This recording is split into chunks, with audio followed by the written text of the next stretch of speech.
Hello दोस्तों, कैसे हैं आप सब। आशा करता हूँ आप सब अच्छे से होंगे।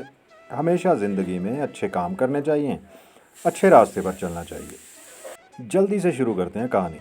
ये बात साल 2014 की है। अलीगढ़ से दिल्ली रोड पर एक गांव लगता है। दरअसल उस गांव में फजर की नमाज का वक्त हो चला था।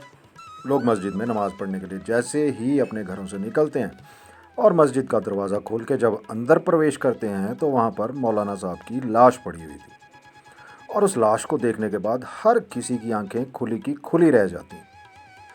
दरअसल मौलाना साहब को बहुत बुरी तरह से मारा गया था। उनके जो शरीर की कुछ आंतड़ियाँ, कुछ अंग बाहर निकल आते, क्योंकि उन्हें बहुत बुरी तरह से काटा पीटा गया था। दरअसल कातिल भी मस्जिद के अंदर ही मौजूद था। ये खबर पूरे गांव में फैल जाती है। बड़ी संख्या में लोगों का जमघट भी लग जाता है। अब पूछा जाता है कि आखिरकार कत्ल क्यों किया है। कातिल की उम्र थी लगभग 12 या 13 साल। तो बताया ये जाता है कि वो मौलाना साहब उस बच्चे का शारीरिक शोषण करते थे और वो बालक बर्दाश्त नहीं कर पाया। इसलिए वो ताक में बैठा हुआ था कि कब उसे मौका मिले और कब वो अपने इस रेप का बदला ले। आखिरकार मामला जब लोगों तक पहुंच जाता है तो दबी जुबान में इस मामले को कहीं ना कहीं लोगों ने शांत करने की कोशिश की। फिर भी बात पुलिस तक भी पहुंच ही जाती है। बताया जाता है कि जब कोई तहरीर नहीं मिलती है, कोई कंप्लेंट ही नहीं करता है, तो पुलिस भी इस मामले पर चुप्पी साध जाती है। और ये मौलाना जो थे वो रहने वाले थे बिहार के। उनकी लाश को उनके परिवार के सुपुर्द कर दिया जाता है और ये मामला कहीं ना कहीं दब के रह जाता है। लेकिन गाहे बगाहे कभी कभी इस मामले की चर्चा शुरू हो जाती है कि आखिरकार तब तक लोग इस घटना को दूसरे रूप में देख रहे थे। दरअसल लोकसभा के चुनाव के लिए मतदान चल रहा था और मतदान के दौरान ही इस तरह से एक मस्जिद के मौलाना की हत्या होना, ये अपने आप में कई तरह के सवाल खड़े कर रहा था। पुलिस और प्रशासन पर लगातार दबाव बन रहा था। जब पुलिस ने खुलासा किया तो लोग इस घटना को सुनकर भौचक्के रह जाते हैं, सोचने पर मजबूर हो जाते हैं। आज की जो सच्ची घटना मैं आपको सुनाने जा रहा हूँ, ये सच्ची घटना है राजस्थान प्रदेश का एक जिला है अजमेर। और अजमेर का ही एक थाना लगता है रामगंज। दरअसल इसी रामगंज थाना क्षेत्र का एक इलाका है खानपुरा और इसी के पास एक गांव लगता है दोराई कंचन नगर। बात कर रहा हूँ 26-27 अप्रैल 2024 की रात 2 बजे के आसपास का मामला है। मोहम्मदी मदीना मस्जिद के अंदर बच्चे, करीब 5 बच्चे थे। वो रात में ही चीखते चिल्लाते हैं और यहाँ से दौड़ते हुए एक बालक, पड़ोसी सरफराज होता है, उसके घर के दरवाजे पर जोर जोर से वो बच्चा पीटने लगता है और रोने लगता है। और जैसे ही वो लगातार दरवाजे को पीट रहा था, चीख रहा था, चिल्ला रहा था, सरफराज एकदम से आते हैं और आखिर पूछते हैं, अरे बेटा क्या हुआ, तुम क्यों चीख रहे हो।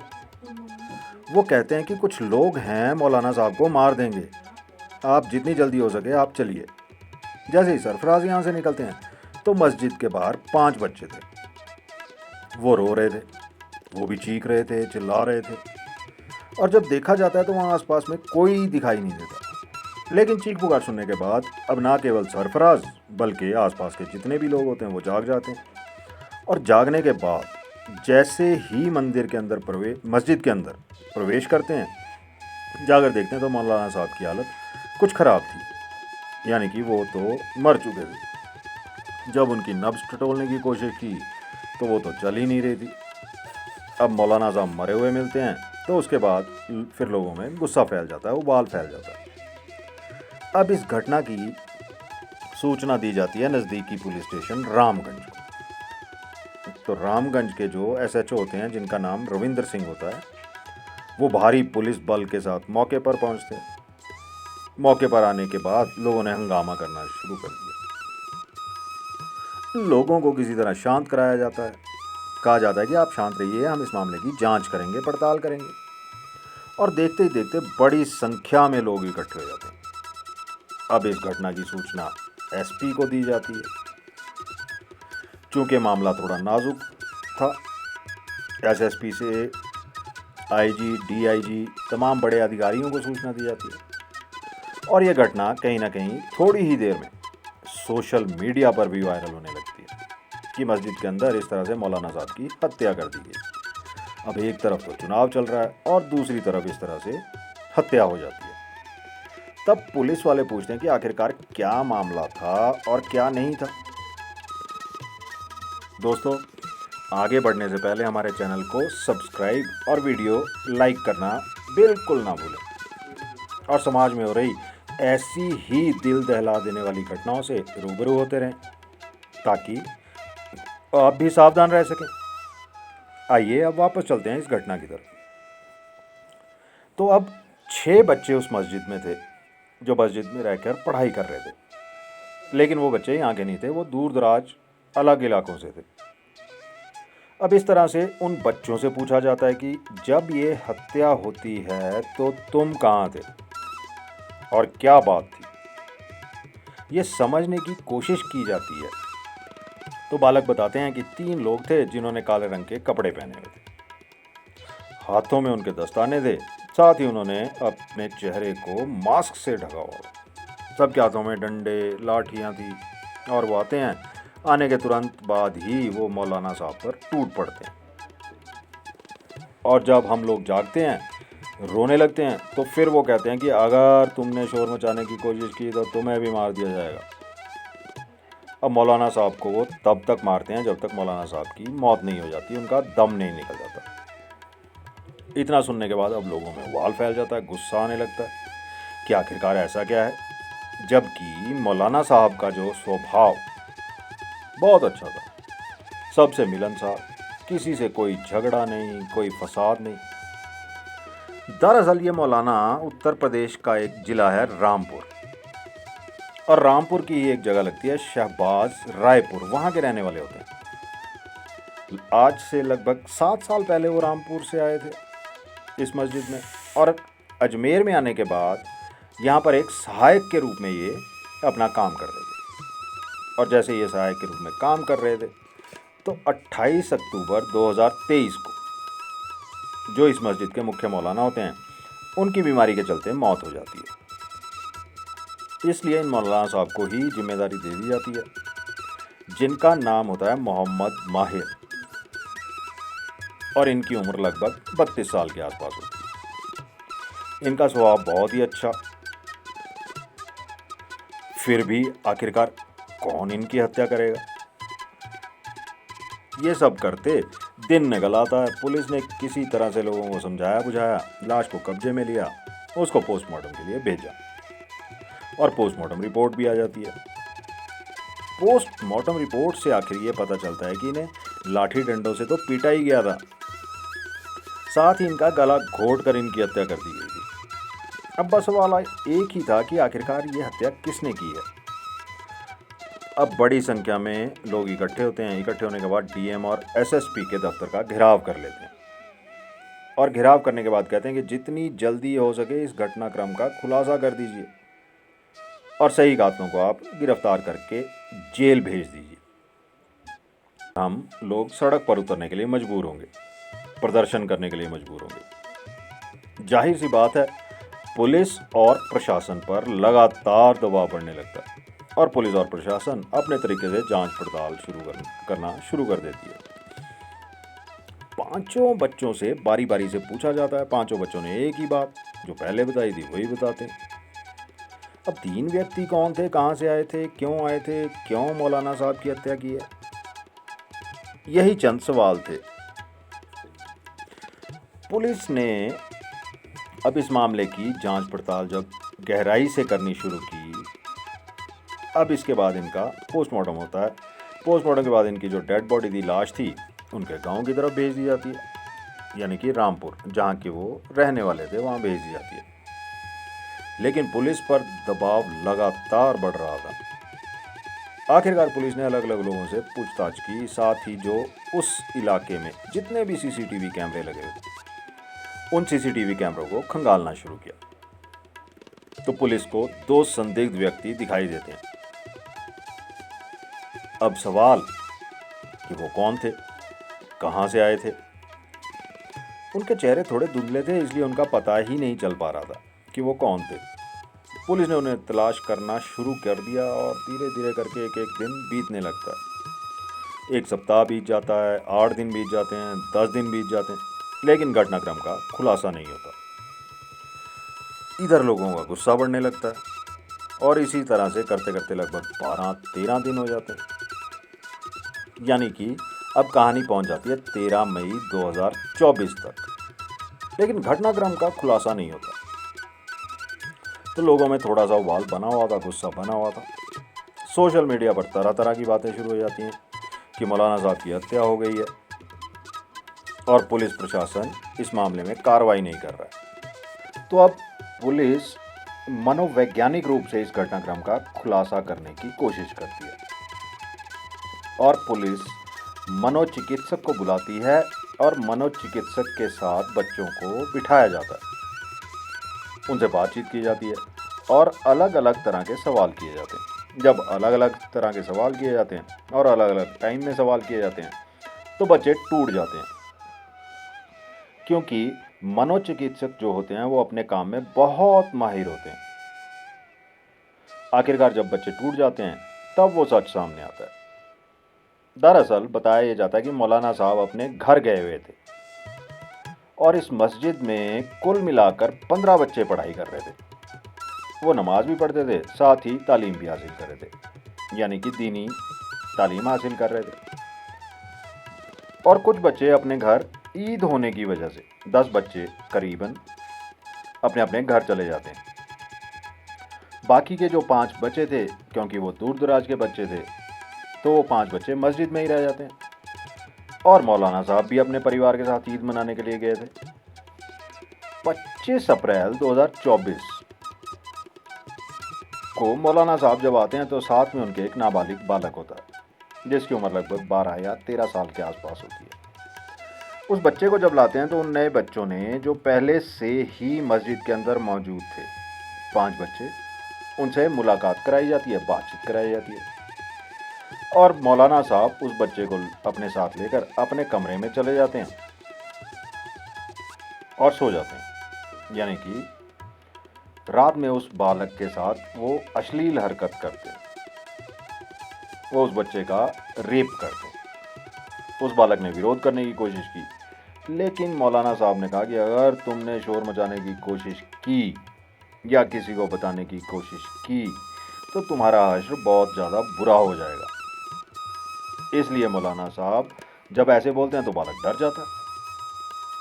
साथ ही बालक को उसको पैसे का लालच भी दिया गया। उससे और आगे कहा कि बेटा अगर तुम किसी को नहीं बताओगे तो मैं तुम्हें पैसे भी दूंगा। वो बालक शांत हो जाता है।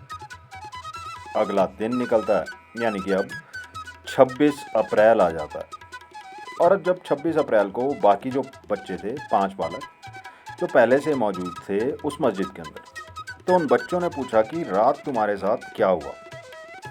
तो बालक थोड़ा सा शर्माने लगता है, झिझकने लगता है और रोने भी लगता है। अब वो जो बाकी बच्चे थे, जो बाकी के वहाँ मस्जिद में पहले से रह रहे थे, वो कहते हैं कि रोने की ज़रूरत नहीं है, जैसा तुम्हारे साथ यहाँ पर हुआ है हम लोगों के साथ तो पिछले 4 साल से लगातार ऐसे ही होता चला जा रहा है। तभी यहाँ से प्लानिंग बनती है। वो बच्चे कहते हैं ठीक है, अगर ऐसा है तो क्यों ना मौलाना साहब को ही रास्ते से हटा दिया जाए, चूँकि मौलाना साहब गलत हरकत कर रहे हैं। तो इनमें से जो अधिकतम उम्र थी बालक की, बच्चों की, वो थी 15 साल और जो सबसे छोटा यानी कम से कम उम्र थी 10 या 11 साल के आसपास। अब ये बालक उस नए बालक के साथ मिलकर हो गए 6। 5 पहले से ही मस्जिद में मौजूद थे और छठा ये जो मौलाना साहब अपने साथ लेकर आए थे। उन 6 बालकों ने मिलकर एक प्लान बनाया। उन बच्चों में से रात के 8 बजे के आसपास कुछ बच्चे जाते हैं सीधा मेडिकल स्टोर पर। जाकर मेडिकल स्टोर वाले से कहते हैं कि मौलाना साहब ने नींद की गोलियां मंगाई हैं, आप नींद की गोली दीजिए। मौलाना साहब नींद की गोलियां खा के सोते हैं। जब ऐसा बोला गया तो मेडिकल स्टोर वाले ने बड़े आराम से दवा दे दी उनको। अच्छा, इधर आज मौलाना साहब खाना खाने के लिए रात को बाहर गए थे। मौलाना साहब की कहीं दावत थी। 10 बजे जब वापस आते हैं तो वो बच्चों से पूछ रहे थे कि बच्चों तुम ठीक ठाक हो, क्या क्या कर रहे हो। उन्होंने कहा जी हमने रायता बनाया है बूंदी का, क्या आप पीना चाहोगे। उन बच्चों ने मौलाना को रायते का ऑफर कर दिया। तो मौलाना साहब कहते हैं ठीक है मैं पी लूँगा। उसके बाद वो उस रायते को पी लेते हैं। उन्हें पता नहीं था कि इसके अंदर नींद की गोलियां डाल दी गई हैं और जिससे कि उनकी हालत बहुत ज़्यादा अच्छी नहीं होने वाली। पीते ही बेसुध जैसी हालत में वो पहुंच जाएंगे। अब इधर बालकों ने तो प्लान बनाया था कि पूरी रात सोना नहीं है और इसके बाद जब मौका लगेगा तब उसके बाद मौलाना साहब का काम तमाम कर देंगे। वो इंतज़ार करते हैं और मौलाना साहब की जब पहली आंख लगती है तो फिर रात के 2 बज जाते हैं। 2 बजे जब ये बच्चे उठते हैं, उठने के बाद तेजी के साथ डंडे उठाते हैं और मौलाना साहब को मारना शुरू कर देते हैं। अब मौलाना साहब की आंख खुल जाती है, लेकिन वो विरोध करने की स्थिति में ही नहीं थे। इसी बीच बच्चों ने क्या काम किया, उनके गले में एक रस्सी का फंदा बनाया। अब 2-3 बच्चे इधर से खींच रहे हैं, 2-3 बच्चे उधर से खींच रहे थे और वो तब तक पूरी ताकत से खींचते रहे जब तक कि मौलाना का दम निकल नहीं गया। मौलाना की मौत हो जाती है। तुरंत इन्होंने फैसला किया यहाँ से जल्दी से निकलो और निकलने के बाद पब्लिक में शोर मचा दो कि 3 लोग आए थे और वो लोग मौलाना साहब को मारकर चले गए। दरअसल पुलिस को सीसीटीवी कैमरे में 2 लोग तो जाते हुए दिखाई दे रहे थे, लेकिन 3 लोग कहीं भी नजर नहीं आ रहे थे। लगभग 100 सीसीटीवी कैमरे खंगाले गए थे। पुलिस का शक यहीं बढ़ जाता है और फिर बच्चों से, क्योंकि बच्चे कभी झूठ नहीं बोलते, इसलिए उन पर यकीन भी कर लिया गया।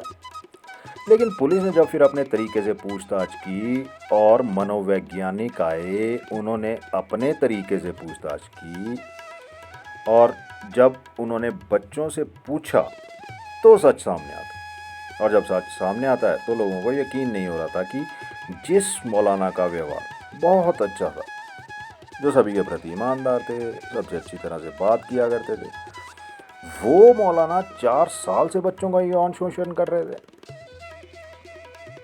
और इस बात का किसी को कभी कोई भनक ही नहीं लग पाई। घटनाक्रम का खुलासा तो हो जाता है, लेकिन गांव के लोगों को यकीन नहीं हो रहा था। लेकिन ये भी कहा जाता है कि बच्चे कभी झूठ नहीं बोलते। बच्चों ने जो सच बताया, फिर लोगों को उस बात पर यकीन भी करना पड़ा। दोस्तों, इस पूरे घटनाक्रम को सुनाने का उद्देश्य किसी को परेशान करना नहीं है, किसी का दिल दुखाना नहीं, बल्कि आपको जागरूक करना है, आपको सचेत करना है, आपको बताना है कि कहीं भी इस तरह से कहीं भी अगर बच्चे पढ़ रहे हैं तो अभिभावक यानी कि माता और पिता की जिम्मेदारी बनती है अपने बच्चों से इस तरह से बातचीत करते रहें। साथ ही आस पड़ोस के जो लोग हैं उनकी भी जिम्मेदारी बनती है कि वो भले ही चाहे कोई भी हो, लेकिन थोड़ा बहुत शक की नज़र से ज़रूर देखें कि कहीं ऐसा तो नहीं है कि बच्चों का शोषण हो रहा है और वो बालक किसी तरह से कहने की स्थिति में ना हो। अगर वो कहने की स्थिति में नहीं है तो जब बात हद से ज़्यादा बढ़ जाती है, जैसे कि कहते हैं कि जब पानी सर से ऊपर पहुंच जाता है, तो फिर उसका तरीका कुछ इसी तरह से अपनाया जाता है। जिस तरह से मैंने कहानी की शुरुआत में कहा था कि एक 10-12 साल के बालक ने मौलाना साहब का पूरा पेट फाड़ दिया और मौलाना साहब की आंतें वगैरह ये सब चीज़ें सब बाहर आ गई थी। बहुत ही भयानक मंजर था। ठीक इसमें भी कुछ ऐसा ही होता है। जब तक मौलाना साहब के प्राण नहीं निकल जाते तब तक वो उन्हें बच्चे जो कि 10 से 15